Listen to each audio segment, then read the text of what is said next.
Good day, everyone. I'm your host, Lee Judge, and welcome to today's webinar entitled, What Makes an Exceptional Chatbot? A question and answer webinar brought to you by Jakarta. As a note, to honor the privacy of our attendees, only your name will appear in the attendee window. Today's webinar, as we mentioned, is an interactive webinar designed to answer your questions about customer service chatbots. The questions featured today have been submitted by you, the attendees, during registration. Also, our Q&A window is open on your WebEx screen, so please feel free at any time to type additional questions in that Q&A window during the event. Today we will discuss questions around chatbots, virtual customer assistants, and artificial intelligence solutions. Many of the questions have already been reviewed by our panelists, and they have already had a chance to prepare some thoughts to share with you today. So let's introduce our panel. Our presenters today are Nicholas Koczkowski, an intelligent assistant and chatbot market specialist, as well as former CMO at Genesis. Also, we have Kumran Chamuhan, Vice President of Solutions at Jakarta. As well, sitting in for Dylan Mills, whose wife's about to have a baby right now, I think. We have Michael Haston, Senior Solutions Consultant here at Jakarta. So starting with Nicholas, gentlemen, please further introduce yourselves. Yeah, thanks, Lee. I'm a consultant and fractional CMO. I work with startups and B2B software companies. I focus on technologies to communicate with customers, to engage them. Like you mentioned, I'm a veteran of the customer service industry. I spent 13 years at Genesis at different capacities. And last but not least, I'm the author with Opus Research, the Intelligent Assistant and SmartBot market landscape. So we created the first version 3 years ago. It's now in its fourth edition, and it's particularly relevant to today's topic. Thanks. Thank you. Michael? Sure. Thanks, Lee. My background is in self-service and customer experience as well. I spent about 8 to 9 years at Earthlink, which is the internet service provider here in the U.S., when I was managing their self-service activities as well as alternative care channels. And then from there, I've spent time at a few different technology providers, including working on things such as omni-channel, cloud contact center, social media customer care, and then I've moved on to Jakarta, specializing in primarily self-service activities here. Hello, everyone. I'm Kumaran Shanmuhan. I'm responsible for solutions at Jakarta. It's a pleasure to have your time today. We're really looking forward to answering your questions and can't wait to get started. All right. Well, thank you, gentlemen. Before we begin, I'll mention one more time for those who have just logged in.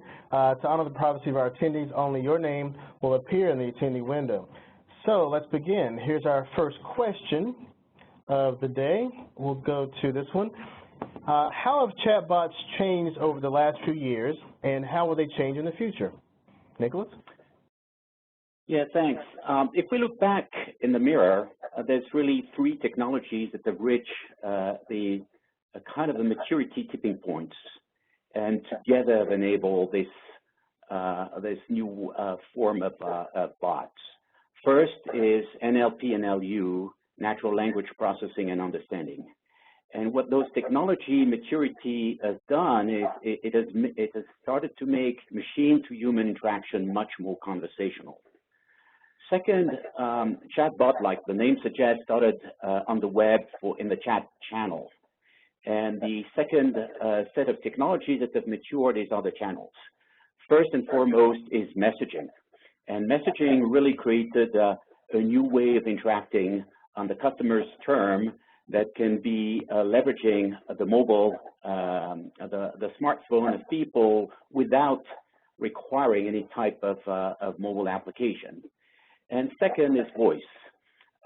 Progress in the field of machine learning has made transcription of voice back and forth between text much closer to the way we speak. So the coming of those new channels together is the second technology that has kind of reached a tipping point. And last but not least, although from a technology standpoint, it was existing before, the ability to actually barge in a human and escalate seamlessly a bot to a human has made the chatbot completely different. So these are the three technologies that have been there for a while, but they kind of matured lately to reach this maturity, enabling today what we call virtual assistants. Now, if we look forward, there's still a lot of progress that needs to be made, in particular in terms of conversational interactions. The second thing that we see happening is an evolution of bots.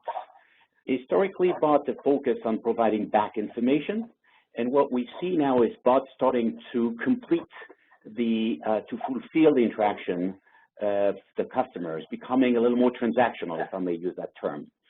The third key trend that we see happening is deeper personalization. So personalization is coming in the form of getting context for the inquiry. For example, what was the navigation on the website before starting the conversation with the bot? What is the customer context? What is the sentiment? All those information can be used to actually provide deeper personalization of the conversation. Fourth is analytics. There's already a lot of analytics, but we see that there's growing demand for analytics that addresses two key issues. First, what type of analytics can help make the process to make the bot better, much more iterative? And two, how can we learn from interaction? How can we learn and identify the knowledge gaps to perfect the bot? And finally, there's probably which is the most looking forward type of technology is what I call orchestration. Opus Research has coined the term of metabot.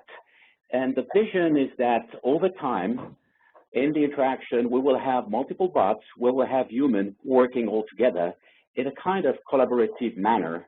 And we need a layer to orchestrate this conversation so that you seamlessly pass the customer from one bot to another, or from one bot back and forth with a human. So these are the technologies that I see the most active as we speak in terms of evolution. Excellent. Gentlemen, anything you want to add to that? Great. All right. Thanks for that answer, Nicholas. Let's go to our next question. It's also on you, looks like. What is the most common mistake made when deploying a chatbot for customer service? Well, that's a hard one. I wish there was only one. So I'd like actually to point to, I'd like to spin them more as 4 key success factors, and the flip side of the coin is mistakes that are unfortunately often made. The first is the project approach. Bots require an iterative, almost an agile approach.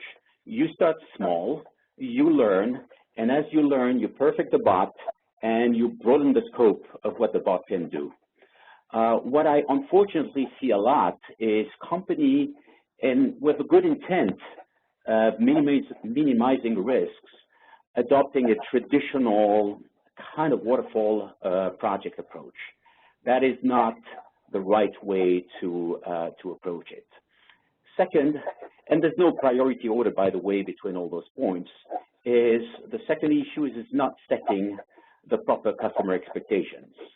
There's 2 critical expectations that needs to be set. Number one is what it is a customer can expect from the bot. And second, for what type of interaction, for what type of inquiries the bot is best suited. We live in a multi-channel environment. Customers do expect to have the option of all the channels. But at the same time, they are expecting that companies will direct them for given inquiry, questions, or requests to the channel that will be best to complete quickly their request. So those 2 expectations are really, really critical. Third issue is, or third mistake, I should say, is not offering a frictionless, what I call a frictionless fallback to a human. Regardless of all the care you can do, bots sometimes drift or are unable to provide the right answer. And what at the beginning looks like a great experience can very rapidly become a frustrating one. So the way to cope with that is to permanently offer a fallback and access to a human. Last but not least, the issue of underestimating the amount of data and knowledge that is required. A bot needs to be trained, a bot needs to be fed with knowledge, with data, and that is very often and unfortunately an area that is completely underestimated by customers in their project. So agile approach, setting up customer expectation, always providing seamless access to a human, and making sure you properly assess the need for data and knowledge are the four key, I would say, key success factors that I would recommend. All right, excellent.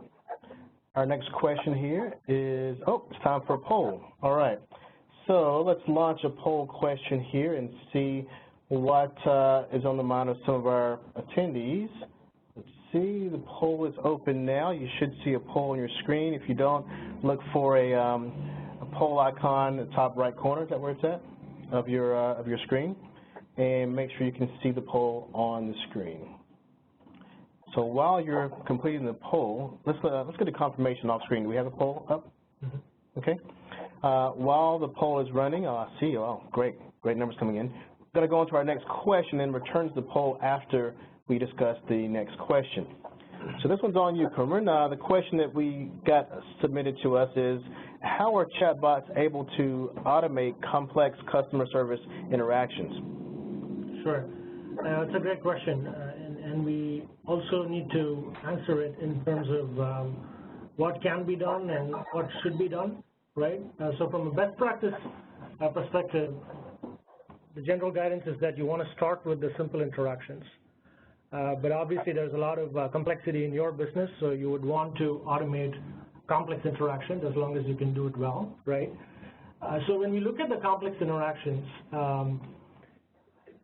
again, we can look at complex interactions that should be automated and those that are better handled by humans. Perhaps it's a high-value interaction, perhaps it's a high-consideration interaction. So now when we look at those complex interactions, which are, I would say, relatively low value, or those that you would want to automate without really providing for a differentiated human experience with, the first thing you want to do, again, in talking in theory, anything that is complicated, what do? You break it down into simple pieces, smaller pieces, and then you try to automate those pieces. In practice, let's look at an example. So let's say that, as a consumer, I want my money back. Maybe there's a charge on my credit card I want to dispute, or maybe, I got, a product that I ordered, I received, it's damaged, I want a refund, and perhaps I'm not within your exchange policies, and there's some anxiety on my part, there's some money involved, that's complexity, right? So when we look at the whole experience, it might seem complicated, but when we break it down into simpler pieces, there is a part where you need to get information from the customer. There is a part where somebody in your business is going to make the decision using some discretion whether they want to issue the refund or how they want to manage the dispute. And then there is a part where you want to keep the customer up to date with what's going on with the resolution process. So as we talk through this, there are very specific places in this total experience where you want a human to be involved, which is really the part where the human discretion is involved. All those other areas could be delegated to a bot. It could be a bot that is talking to you to collect information in a friendly manner while recognizing your sentiment and accommodating that part of the journey. Likewise, you can have a bot that keeps you posted on what needs to happen next. And the part that is left to discretion and the human can do it. So there are different ways in which we can kind of break complexity down and find opportunities for automation while improving the experience and reducing the total effort the customer needs to put in. Okay, thank you, Cameron. So we're going to briefly look at the results from our poll to see what our results were here. Let's see, it should be on your screen. Let's see if I can get it on my screen so we can discuss that. Can we verify that an attendee can see the poll? Because we're not seeing it over here. Okay, let's see. I'm not seeing our results. Okay, thank you for letting us know. So you see them. Well, let's see. Secret ballot. It's definitely secret ballot. Our attendees can see the answers, and we can't see the answers yet. Let's see. Maybe, do you have them there? Can you please show those to us so we can discuss it? Just show us your laptop because we can't see them over here. Do you need to see the individual results? Is that I just want to see the poll results. We'll just look on this computer over here. Yeah, what we see, Nicholas, here is a majority are using it for frequently asked questions, and the other topics are kind of way lower, between 5 to 15%. And I think it's a reflection that the right thing is happening. People are starting small and expanding. And if I want to go back to and expand a bit on what Kumaran was sharing with us, I'm actually a believer that bots will become more specialized. So we spoke about informational bots. We start to see transactional bots that are able to actually accomplish something, interact with a system to fulfill the interaction, the request from the customers. We start to see as well response or answer bots. I don't think there's an established terminology that are helping address more specific, complicated questions, more in a kind of a customer support scenario. We see bots that are focused on providing suggestions to agents. So, and I'm sure there will be other mini categories emerging. So back to the question, what should I do to deal with complex problems? As you break down the problem, as recommended by Kumaran, you want to segment and focus the class of problem to the specialized bot that will do the best job at it. Second, and this ties back to what we discussed in terms of orchestration, you will have over time a layer that will front-end the customer and be able to dispatch complex inquiry to write towards the right bot. Third point, and that would be my conclusion on this one, is at the end of the day, bots are here to work together with humans. And in a perfect world, you want to offload simple, mundane, repetitive questions to bots and free up time of your agent to deal with the more complex part. So one way to look at the problem is actually to free up time of your agent and direct more complex interactions to agents, to humans. Excellent. So before we go to the next question, we have questions still coming in also on the Q&A window, so our panelists can see those questions. We'll try to jump into some of those if we can. We have a lot of questions to cover today, so guys, you can see the screen. If you want to grab one, please interrupt me and grab one. For now, let's go on to the next question. Nicholas, the question submitted was, what are the most successful methodologies for connecting bots to the ecosystem of data sources used in contact center environments? Yeah, so I'm not aware of specific methodologies, specific to bots. What I see is that there's actually, in terms of integration, a slew of new integration techniques that were brought by the cloud and that can and should be leveraged in the case of a bot deployment. I would say back to start small and grow, that if you can start deploying a bot with little integration, you should definitely do it and add the integration as you expand the scope of the bots. What I like to do in terms of integration is to look at the various types of integration. So first is the conversation context. So in the case of, for example, a chatbot on the web, you want to be able to retrieve the navigation that took place on the web prior to starting the interaction with the bot. It's also the customer context. So it's typically in a CRM application. In some cases, you might need to identify the customers, potentially to authenticate the customers. We spoke about the transition from just informational bots to transactional bots.